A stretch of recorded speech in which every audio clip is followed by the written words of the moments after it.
Hello everyone, welcome to another video. और इस video में हम फॉर्म के बारे में बात करेंगे। और आप लोगों को पता ही है कि ये फॉर्म का सेकंड वीडियो है। जो न्यू व्यूवर्स हैं जिन्होंने अभी फॉर्म का फर्स्ट वीडियो नहीं देखा है, वो डिस्क्रिप्शन में लिंक है या फिर आई बटन पे क्लिक करके उस वीडियो को देख सकते हैं। देखना बहुत ज़रूरी है। और उनसे रिक्वेस्ट है जो स्टार्टिंग से HTML सीखना चाहते हैं वो प्लेलिस्ट ज़रूर एक्सेस करें। अब बात करता हूँ इस वीडियो की। पहले वीडियो में हमने देखा कि फॉर्म होता क्या है और वो काम कैसे करता है, क्या ज़रूरत होती है, उसके एट्रीब्यूट्स, एलिमेंट्स और जो भी होता है उन सब के बारे में बात की। लेकिन प्रैक्टिकली हमने 2-3 एलिमेंट्स को ही करके देखा था। बट इस वीडियो के अंदर फॉर्म में जितने भी एलिमेंट यूज़ होते हैं उन सभी एलिमेंट को हम प्रैक्टिकली करके देखेंगे। और साथ ही साथ मैं कुछ एक एलिमेंट्स ऐसे भी हैं जिनमें डिफरेंस है, तो वो डिफरेंसेस भी बताऊंगा। तो चलिए शुरू करते हैं। मैं इसको हटा देता हूँ और विजुअल स्टूडियो कोड पे आ जाता हूँ और यहाँ पे अपनी एक फ़ाइल क्रिएट कर लेता हूँ जिसका नाम मैं रखना चाहता हूँ फॉर्म पार्ट 2। और यहाँ पर लिखना चाहूँगा .html। तो यहाँ पर फॉर्म पार्ट 2 की जो मेरी फ़ाइल है वो क्रिएट हो गई है। अब मैं यहाँ पर जल्दी से एमेट एब्रीविएशन की हेल्प से अपने कोड्स को लिख लेता हूँ और इसे भी साइड कर देता हूँ, इसकी ज़रूरत नहीं है अभी। फॉर्म क्रिएट करने से पहले मैं एक यहाँ पर हेडिंग बना लेता हूँ। तो जैसे मान लीजिए मैं यहाँ पर H1 लिखता हूँ और हेडिंग का नाम भी मैं वही रखूँगा, फॉर्म पार्ट 2 यानी सेकंड पार्ट। और एक बार लाइव सर्वर में जाकर देखते हैं कि हमारी हेडिंग कैसी दिखाई दे रही है। थोड़ा सा वेट करते हैं। Okay, it's good. और एंटर करता हूँ और यहाँ पर लिखता हूँ फॉर्म, सॉरी बार बार मैं फॉर्म की स्पेलिंग गलत कर रहा हूँ। और फॉर्म लिखने के बाद वो एक्शन हटा देता हूँ क्योंकि इसकी बात हम बाद में करेंगे। इस वीडियो में हम सभी एलिमेंट्स को कवर करने वाले हैं। तो सबसे पहला जो हमारा एलिमेंट आता है वो है इनपुट। देखो इनपुट के अंदर क्या होता है, उसका काम बस इतना ही होता है कि वो किसी भी यूज़र से डिटेल्स लेता है। और वो डिटेल लेने के बहुत सारे तरीके होते हैं, जैसा कि आपको पता है और मैंने पहले वीडियो में बताया था, लेकिन इसमें भी बता देता हूँ कि इनपुट सिर्फ डेटा लेता है, लेकिन इनपुट के टाइप्स बहुत ज़्यादा है। यानी इनपुट सिर्फ एक एलिमेंट है बट इसके टाइप बहुत ज़्यादा है। लाइक आपको क्या डिटेल्स लेनी है, email, password, number, mobile number, telephone number, text box या फिर जो भी होता है। तो इन सब के बारे में हम बाद में बात करेंगे, लेकिन सिर्फ अभी हम इनपुट को प्रैक्टिकली करके देखते हैं कि होता क्या है। तो जैसे मान लीजिए मैं यहाँ पर लिखता हूँ फर्स्ट नेम, और फर्स्ट नेम लिखने के बाद यहाँ पर मैं लिखता हूँ इनपुट। क्या लिखता हूँ? इनपुट। इनपुट लिखने के बाद जैसा कि आप यहाँ पर देख सकते हो आ रहा है इनपुट टाइप टेक्स्ट। तो अभी मैं टाइप की बात नहीं कर रहा हूँ, तो एक बार ज़रा टाइप को हटा लेते हैं और देखते हैं कि सिर्फ इनपुट एलिमेंट से क्या होता है। इसको सेव करा और हमने देखा तो यहाँ पर आपको शो हो रहा है first name with a text box. तो यहाँ पर मैं जो लिखना चाहूँ लिख सकता हूँ। और मैं आपको यहाँ पर एक चीज़ बताना चाहता हूँ कि अगर आप बाय डिफ़ॉल्ट इनपुट यूज़ करते हैं जैसा कि आप यहाँ देख रहे हैं तो भी आपको टेक्स्ट बॉक्स ही मिलेगा। लेकिन अगर आप इसमें टाइप यूज़ करते हैं तो ऑलरेडी सबसे पहले टेक्स्ट तो आ ही रहा था। आई होप आपको इनपुट समझ में आया होगा। अब मैं इसमें BR डाल देता हूँ थोड़ा सा और लाइन ब्रेक करके थोड़ा नीचे आ जाते हैं।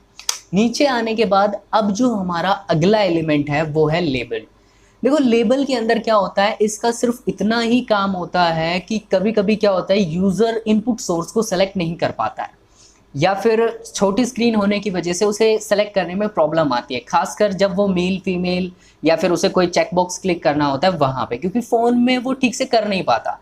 तो लेबल क्या करता है, लेबल इतनी सी हेल्प करता है कि जो भी चीज़ उसे सेलेक्ट करनी है, जैसे मान लीजिए उसको मेल सेलेक्ट करना है, तो अगर वो मेल पे भी क्लिक कर देगा तो भी वहाँ पर उसका जो ब्लैंक कॉलम है वो अपने आप सेलेक्ट हो जाएगा। एक बार इसको प्रैक्टिकली करके देखते हैं।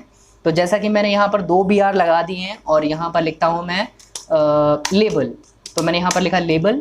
लेबल हमसे पूछ रहा है कि आपको लेबल किसके लिए बनाना है, तो मैंने यहाँ पर लिखा F नेम यानी फर्स्ट नेम के लिए। ध्यान रहे यहाँ पर आप कुछ भी लिख सकते हैं, मैंने F नेम लिखा है। उसके बाद यहाँ पर लिखा मैंने फर्स्ट नेम, और फर्स्ट नेम करने के बाद अब हम नीचे आ जाते हैं और यहाँ पर करते हैं इनपुट टाइप टेक्स्ट। वैसे बता दूँ ये चीज़ें मैं पहले वीडियो में बता चुका हूँ पर रिपीट कर देता हूँ, कोई बात नहीं। और यहाँ पर इनपुट टाइप टेक्स्ट करने के बाद हमें ID लिखना है और ID में डालना है F नेम, और फिर यहाँ पर लिखना है नेम और नेम में भी लिखना है F नेम। अब यहाँ पर मेरी बात थोड़ा सा ध्यान से सुनना। जैसा कि आप यहाँ पर देख सकते हो लेबल लिया है मैंने एलिमेंट। लेबल ने पूछा कि आपको किसके लिए लेबल बनाना है, तो मैंने यहाँ पर लिखा for F name. 4F name लिखने के बाद यहाँ पर मैंने पूरा का पूरा जो लेबल मुझे चाहिए वो लिख दिया। लेबल लिखने के बाद लास्ट में हमारा लेबल बंद हो गया। अब यहाँ पर आता है इनपुट, हमारा एलिमेंट, और इनपुट में कौन सा टाइप यूज़ कर रहे हैं हम, टेक्स्ट। ठीक है, यहाँ तक क्लियर है। पर ये आईडी और नेम मैंने क्यों लिखा, जब कोई भी यूज़र अपनी डिटेल्स किसी भी फॉर्म में भर के उसे सबमिट करता है तो कभी भी बैकएंड और सर्वर को पता नहीं होता है कि यहाँ पर क्या भरा गया है। जैसे मान लीजिए फर्स्ट नेम में उसने कैलाश लिख दिया, तो कैलाश तो पर्वत भी होता है और कैलाश नाम भी है, पर बैकएंड को नहीं पता है कि वहाँ पर क्या है, इसलिए हमने नेम यूज़ किया है। इससे क्या होगा, अगर ये डिटेल सबमिट होगी तो PHP की फाइल जो पीछे अटैच हो रखी है या फिर जो भी हमारा बैकएंड सर्वर में है, तो वहाँ पर मेरे पास एक ज़रिया होगा उसको ये समझाने के लिए कि यहाँ पर क्या डिटेल भरी गई है। दूसरा आप यहाँ पर देख रहे हैं मैंने लिखा हुआ है IDF नेम। देखो ये लिंक क्रिएट किया है एक तरीके से सॉरी।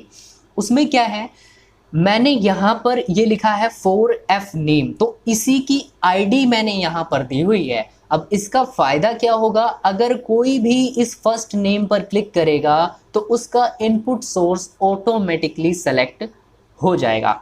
ठीक है, तो इसको एक बार मैं करके दिखा देता हूँ आपको। जैसा कि आप यहाँ पर आ रहे हैं और फर्स्ट नेम पे क्लिक करेंगे तो देखो कुछ नहीं हो रहा है, बट नीचे वाले पे जिस पे मैंने लेबल यूज़ किया है इस पर क्लिक करते ही मेरा जो टेक्स्ट बॉक्स है वो ऑटोमेटिक सेलेक्ट हुआ है। देख सकते हैं आप ध्यान से, है ना। लेकिन फर्स्ट पे क्लिक कर रहा हूँ तो नहीं हो रहा है, बट इस पे क्लिक कर रहा हूँ तो हो रहा है। तो लेबल का काम बस इतना ही होता है। और एक थोड़ा सा एग्जांपल ले लेता हूँ अगर आपको समझ में आए तो। वैसे वो टाइप है, मैं सोच रहा था उसको बाद में बताने की, पर मैं यहीं पे थोड़ा सा क्लियर कर देता हूँ आपको। तो जैसे मान लीजिए इनपुट टाइप मैंने रेडियो ले लिया और यहाँ पर मैंने लेबल क्लिक कर लिया और लेबल में मैंने लिखा मेल। मुझे लेबल किसके लिए चाहिए, मेल के लिए। यहाँ पर मैंने लेबल भी बना दिया मेल, और रेडियो के अंदर मैंने ID दे दी और ID में लिखा मेल, है ना। लिंक क्रिएट करना है हमें और यहाँ पर बैकएंड को भी बताना है कि यहाँ पर क्या भरा गया है।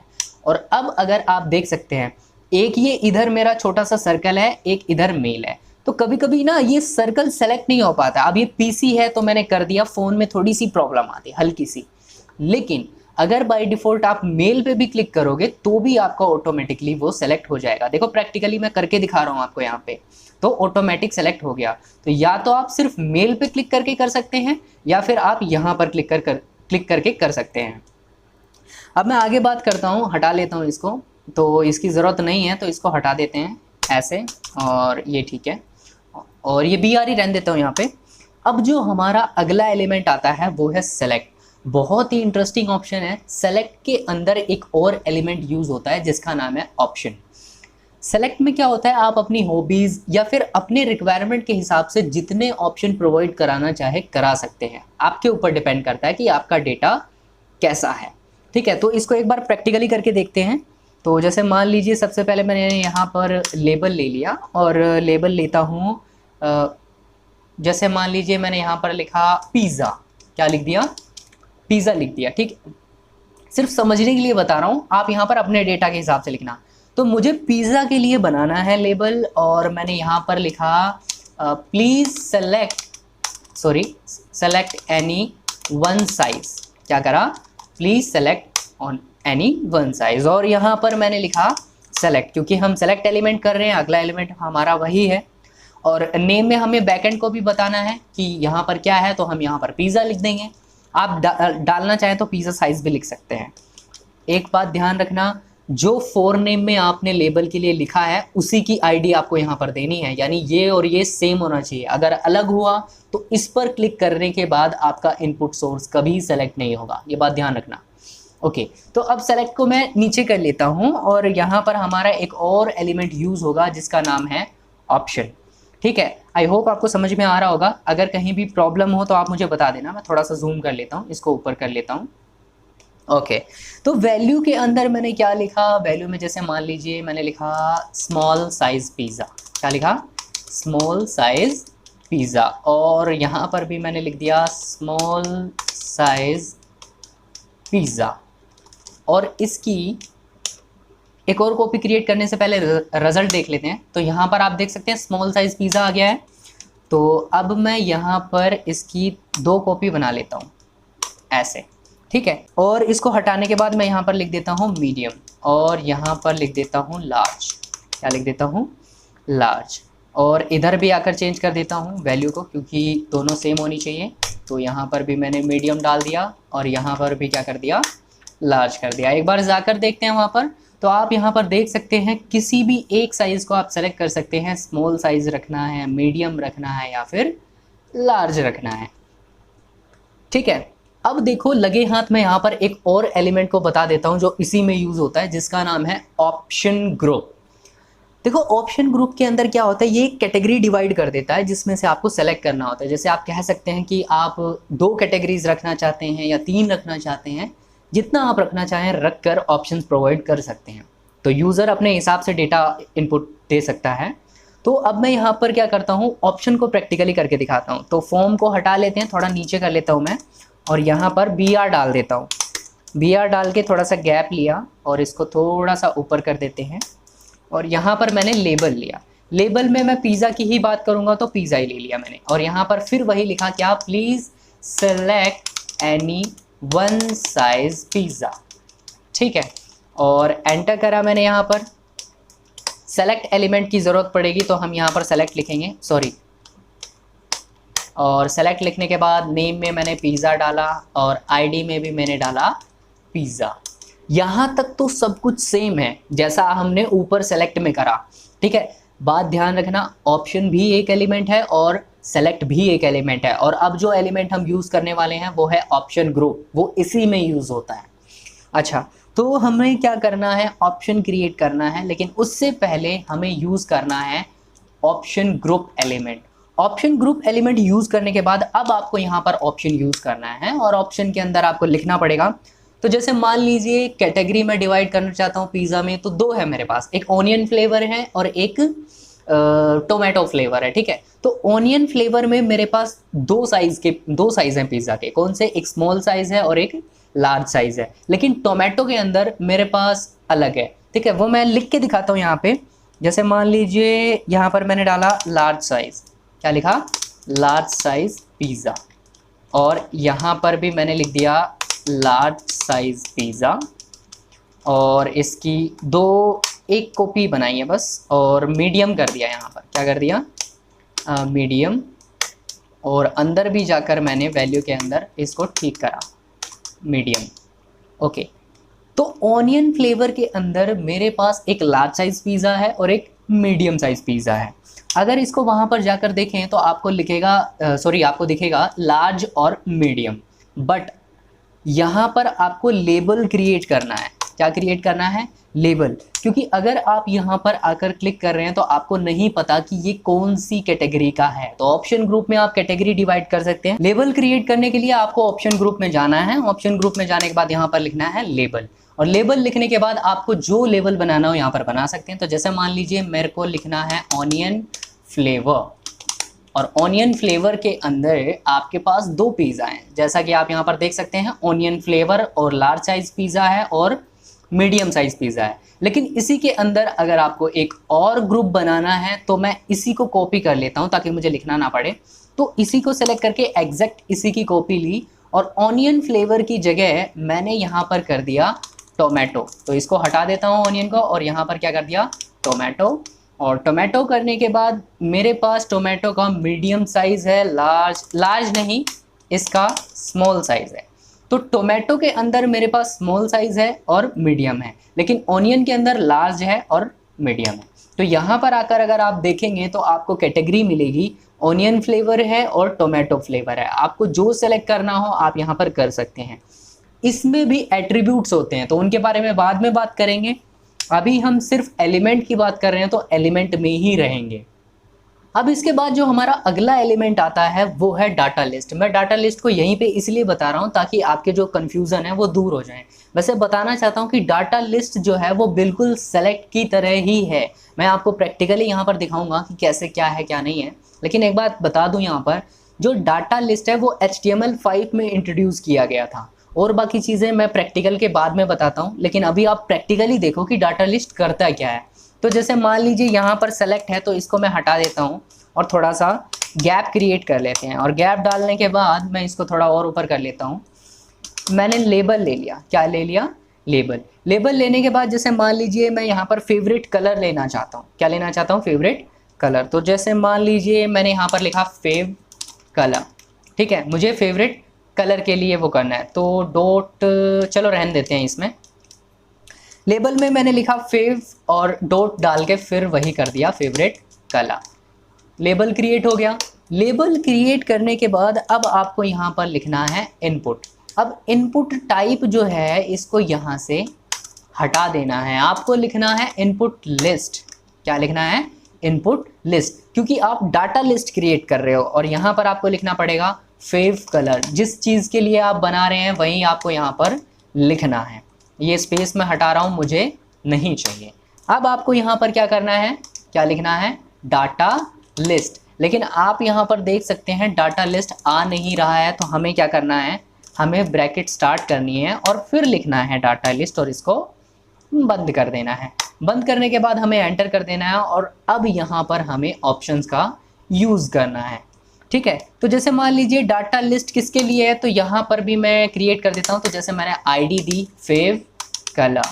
क्या दी? ID few colour. और हमें नेम भी देना है। क्या देना है?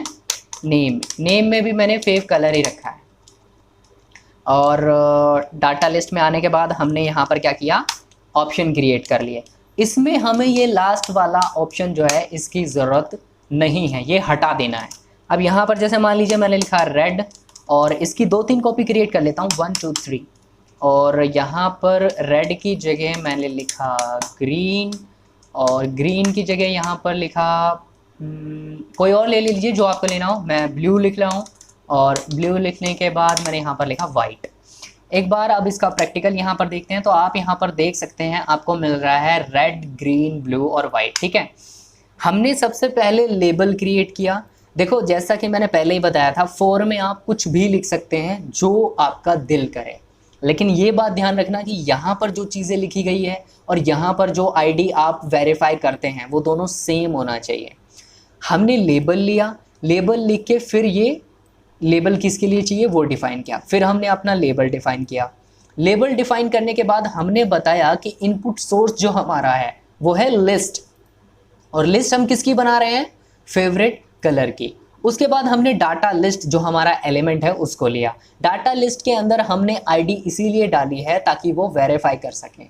अब यहाँ पर हमने फेवरेट कलर डाला और फिर हमने यहाँ पर बताया बैकएंड को कि जो भी डिटेल यहाँ पर भरी जा रही है वो किससे रिलेटेड है? फेवरेट कलर से। उसके बाद मैंने ऑप्शंस के अंदर इन सभी को लिख दिया। अब आप लोगों के माइंड में एक क्वेश्चन ज़रूर आ रहा होगा कि जब ये और ये दोनों सेम ही हैं तो इन दोनों की ज़रूरत क्या है, मतलब किसी कौन सा बढ़िया है कौन सा नहीं है। तो मैं आप लोगों को डिफरेंस बताना चाहता हूँ। यहाँ पे जो डाटा लिस्ट है आपका वो इंट्रोड्यूस हुआ है HTML5 के अंदर, ठीक है। पहले HTML5 नहीं था, HTML5 अभी आया हाल ही में, मैंने पहले बताया भी है। लेकिन जो यहाँ पर आप सेलेक्ट ऑप्शन देख रहे हैं ये पहले से ही था, ठीक है ना। और इसकी अच्छी बात ये है कि आप इसे किसी भी सॉफ्टवेयर में रन कर सकते हैं, यानी फायरफॉक्स, मोजिला, इंटरनेट एक्सप्लोरर, चाहे आप किसी में देखें उसमें इसको रन कर सकते हैं, चाहे वो छोटा सॉफ्टवेयर हो चाहे वो बड़ा सॉफ्टवेयर हो। लेकिन जो डाटा लिस्ट है वो सिर्फ बड़े सॉफ्टवेयर में ही काम करेगा, यानी छोटे मोटे एरे गैरे सॉफ्टवेयर में काम नहीं करेगा। सबसे पहला डिफरेंस तो ये है इन दोनों का। दूसरा डिफरेंस ये है कि आप यहाँ पर देख सकते हैं कि आपको यहाँ पर प्री डिफाइंड मिल रहा है, यानी कि जब आप ड्रॉप डाउन लिस्ट पे क्लिक कर रहे हैं तो आपको किसी ना किसी एक को सेलेक्ट करना ही है। आप यहाँ से लिखकर उसे सर्च नहीं कर सकते। पर इसमें अगर मैं चाहूँ, मेरी लिस्ट बड़ी है तो यहाँ पर मैं किसी भी कलर को लिखकर सर्च कर सकता हूँ, जैसा आप देख सकते हैं रेड या फिर ब्लू, है ना। लेकिन ऐसा मैं ऊपर नहीं कर सकता। दूसरा, आप इसका डिज़ाइन देख सकते हैं कैसा है, काफ़ी ओल्ड टाइप है, लेकिन इसका डिज़ाइन और फॉर्मेट आप देख सकते हैं काफ़ी ज़्यादा अट्रैक्टिव है ना। तो ये थे डिफरेंसेस इन दोनों के अंदर। दोनों का काम सेम ही है, आपको जो पसंद आए आप वो ले सकते हैं। और कहीं पर कोई चीज़ मुझसे मिस हो जाती है या फिर छूट जाती है तो आप कमेंट बॉक्स में कमेंट करके मुझे बता सकते हैं कि आपको प्रॉब्लम कहाँ है। अब मैं अगले एलिमेंट की बात कर लेता हूँ। अगला एलिमेंट जो आपका आता है वो है टेक्स्ट एरिया। टेक्स्ट एरिया भी बहुत ही इंटरेस्टिंग है। एक तरीके से जैसे आप कमेंट इंपोर्ट नहीं करते हैं वैसा ही कुछ होता है। तो जैसे मान लीजिए मैं यहाँ पर लेबल ले लेता हूँ और लेबल में मैंने डाला कमेंट, और यहाँ पर मैंने लेबल भी ले लिया कमेंट, और कमेंट करने के बाद मैंने यहाँ पर अपना एलिमेंट यूज़ किया जो है टेक्स्ट एरिया। नेम के अंदर मैंने कमेंट ही डाला और आईडी के अंदर भी मैंने डाला कमेंट और इसको सेव कर दिया। अब आप यहाँ पर जो लिखना चाहें वो लिख सकते हैं, है ना। लेकिन अगर आप चाहें तो रो और कॉलम्स को बढ़ा भी सकते हैं। जैसे मान लीजिए कॉलम 30 है तो आप इसको 50 भी कर सकते हैं, जैसा कि आप देख सकते हैं बढ़ गई है। और अगर आप रो बढ़ाना चाहें तो रो भी बढ़ा सकते हैं। तो जैसे मान लीजिए मैं यहाँ पर 200 कर देता हूँ तो आप देख सकते हैं कुछ ज़्यादा ही हो गई, तो इतनी मुझे नहीं चाहिए। और एक बात मैं यहाँ पर आपको बताना चाहता हूँ, अगर आप चाहें तो CSS की हेल्प से भी इसे एडजस्ट कर सकते हैं। तो जैसे मान लीजिए मुझे विड्थ चाहिए 200 px, एक सेकेंड सॉरी, हमें 200 px चाहिए और मुझे हाइट चाहिए 500 px, ठीक है। और अब अगर आप जाकर देखेंगे तो देख सकते हैं काफ़ी ज़्यादा हो गई हाइट, तो मैं इसको थोड़ा कम कर लेता हूँ। तो मान लीजिए मैं यहाँ पर 200 कर लेता हूँ, अब ठीक है। और अगर विड्थ बढ़ाना चाहें तो विड्थ भी बढ़ा सकते हैं। तो जैसे मान लीजिए 600 कर दिया तो काफ़ी ज़्यादा विड्थ हो गई है। तो ये है टेक्स्ट एरिया। आप रो और कॉलम की हेल्प से भी कर सकते हैं और अगर CSS से करना चाहें तो उससे भी कर सकते हैं। लेकिन मैं आपको रिक्वेस्ट करूँगा कि अभी आप सिर्फ रो और कॉलम पे ध्यान दें, क्योंकि CSS हमने टॉपिक छेड़ा नहीं है तो उसकी बात हम नहीं करेंगे। एलिमेंट में है तो एलिमेंट में ही रहेंगे। टेक्स्ट एरिया के बाद जो आपका अगला एलिमेंट आता है वो है बटन। बटन मेरे को बहुत ही इंटरेस्टिंग लगता है। बटन के अंदर क्या होता है कि जैसे मान लीजिए आप कोई मैसेज शो करना चाहते हैं किसी को, कि जब भी कोई उस पर क्लिक करे तो आपको एक मैसेज शो हो, तो आपको करना क्या है, देखो मैं प्रैक्टिकली आपको बताता हूँ। यहाँ पर आपको लिखना है बटन, और बटन करने के बाद इसके अंदर लिखना है टाइप, और टाइप में क्या लिखना है, ये बटन है। दूसरा यहाँ पर आपको लिखना है ऑन क्लिक, यानी कि जब इस पर क्लिक हो तो क्या होना चाहिए, और यहाँ पर लिखना है अलर्ट। अलर्ट करने के बाद आपको एक ब्रैकेट स्टार्ट करना है और एक कॉलम। अलर्ट की स्पेलिंग गलत है, एक सेकेंड सॉरी, और यहाँ पर ब्रैकेट और मैसेज डाल देता हूँ हेलो वर्ल्ड, और ये ब्रैकेट यहाँ पर मुझे बंद करना है। और यहाँ पर जैसे मान लीजिए मैं लिखता हूँ क्लिक मी और ये एक्सक्लेमेशन मार्क। अब अगर आप इस क्लिक मी पे क्लिक करोगे तो आपको ऊपर एक मैसेज शो होगा। हमने क्या किया, हमने सबसे पहले लिखा बटन जो कि हमारा एलिमेंट है, फिर हमने टाइप बताया कि हम कर क्या रहे हैं, कौन सा टाइप है, ये बटन है। फिर हमने ऑन क्लिक लिखा, क्या कि जब इस पर क्लिक हो तो क्या होना चाहिए। ऑन क्लिक करने पर हमें एक अलर्ट मैसेज चाहिए जो हमने इन्वर्टेड कॉमास के अंदर लिया है हेलो वर्ल्ड, और वो कब शो होगा, जब आप क्लिक मी पर क्लिक करेंगे। आई होप आपको समझ में आया होगा। जैसा कि आप यहाँ पर देख सकते हो, ये देखो click me and then hello world, ऊपर आप देख सकते हो। अब मैं यहाँ पर BR लगा देता हूँ, फिर एक और BR लगा देते हैं और एंटर कर देता हूँ। अब जो हमारा अगला एलिमेंट आता है वो है फील्ड सेट और लेजेंड। देखो दोनों को दोनों कंबाइन होकर काम करते हैं और दोनों का काम ज़्यादा कुछ खास नहीं है, नॉर्मल ही है।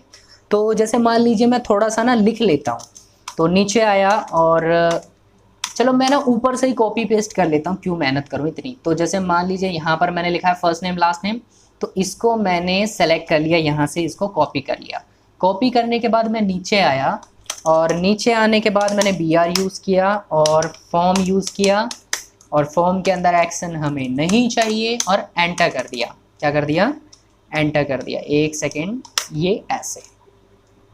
अब बात करते हैं फील्ड सेट और लेजेंड क्या है। तो सबसे पहले मैंने क्या किया, फील्ड सेट ही लगा लिया।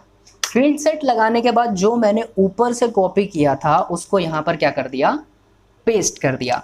पेस्ट करने के बाद जैसे ही आप यहाँ पर आकर देखेंगे तो नीचे आप देख सकते हैं कि एक पूरी बाउंड्री आ रही है मेरे किसके ऊपर, फॉर्म के ऊपर। तो इसका काम बस इतना ही होता है कि ये आपके फॉर्म पर एक बाउंड्री डालता है। और जो लेजेंड की बात की मैंने, लेजेंड का काम बस इतना ही होता है उस बाउंड्री के बीच में एक लाइन इंपोर्ट करना। जैसे मान लीजिए मैंने यहाँ पर लेजेंड जो एलिमेंट है उसका यूज़ किया और यहाँ पर डाला माई पर्सनल डेटा और इसको सेव कर दिया। तो यहाँ पर देखो क्या आ रहा है, माई पर्सनल डेटा, और ये जो बॉर्डर आपको दिखाई दे रहा है ना, ये फील्ड सेट की हेल्प से ही आया है। आई होप आपको समझ में आया होगा मैं यहाँ पर क्या बताना चाहता हूँ।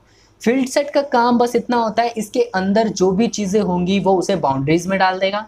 और लेजेंड का काम ये होता है कि वो जो बाउंड्री बनी है उसको तोड़ के कैटेगरी बीच में डिफाइन करना कि ये इससे रिलेटेड है। अब बात करते हैं अगले एलिमेंट की। जो हमारा अगला एलिमेंट आता है वो है आउटपुट। आउटपुट के अंदर जावास्क्रिप्ट यूज होगी, इसीलिए मैं उसको यहाँ पर नहीं छेड़ रहा हूँ। मैं नहीं चाहता आपके दिमाग में बेजा फोड़ी हो, ठीक है ना। तो उसको हम बाद में करेंगे। अभी हम HTML कर रहे हैं तो हमारा फोकस सिर्फ और सिर्फ HTML को अच्छे से करना है, ना कि CSS और ना ही जावास्क्रिप्ट।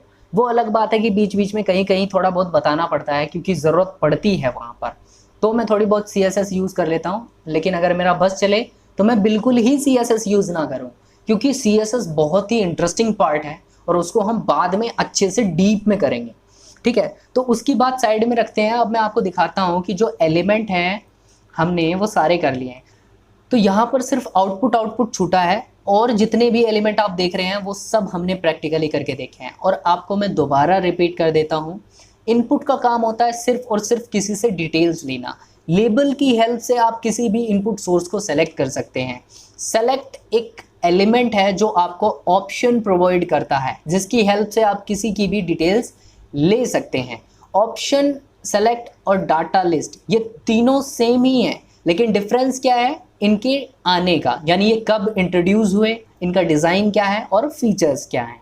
ऑप्शन ग्रुप भी हमने कर लिया। ऑप्शन ग्रुप क्या करता है, सिर्फ कैटेगरी डिफाइन करता है। फील्ड सेट क्या है, फील्ड सेट क्या करता है, आपके पूरे जो डाटा है, आपका जो पूरा डाटा है उसके ऊपर सिर्फ बॉर्डर डालता है, पर जो लेजेंड है वो उस बॉर्डर को बीच से तोड़ता है, और बीच से तोड़ने के बाद उसमें एक कैटेगरी डिफाइन कर देता है, जिससे यूज़र को पता लग जाता है कि इसके अंदर किस चीज़ से रिलेटेड डेटा है। आई होप आपको वीडियो अच्छा लगा होगा, और बहुत ज़्यादा एलिमेंट्स थे, प्रैक्टिकल भी हमने बहुत ज़्यादा किया, तो हो सकता है कहीं ना कहीं मुझसे कोई ना कोई चीज़ छूट गई हो।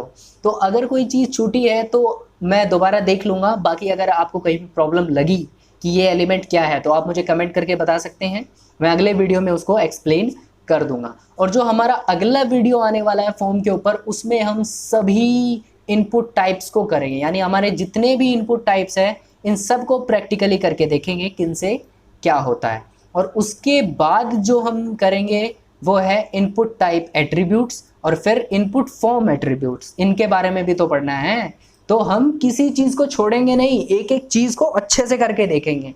और कहीं पर भी इशू है तो कमेंट ज़रूर करना, और इतनी देर तक देखा है तो एक लाइक तो कर ही दो। Thanks for watching.